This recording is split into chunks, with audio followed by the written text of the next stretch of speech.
One of the things that I always struggle with when it comes to places like LinkedIn is my headline. It's that whole thing of very quickly being able to articulate what it is I do for people. So when they pop on my profile, they go, I understand what you do. We're either going to have a chat or not. And I find it fascinating because I've tried all kinds of things over the years. I've looked at what people have recommended.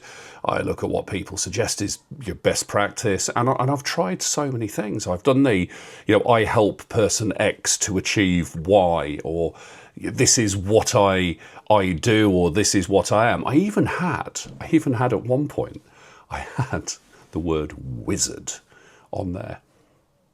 And that was brilliant, but it was a little bit random. But I loved it, and perhaps I should do that again, and maybe there's a lesson in that. But I find the whole thing really interesting, and I don't know whether I'm alone on this. The whole marketing thing I find quite interesting anyway, but that whole headline is just a weird one.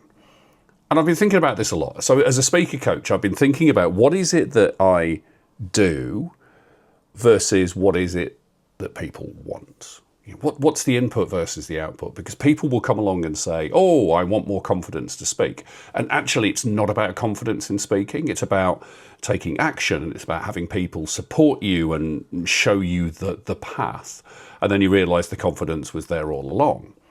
But people come wanting confidence and go away with something different.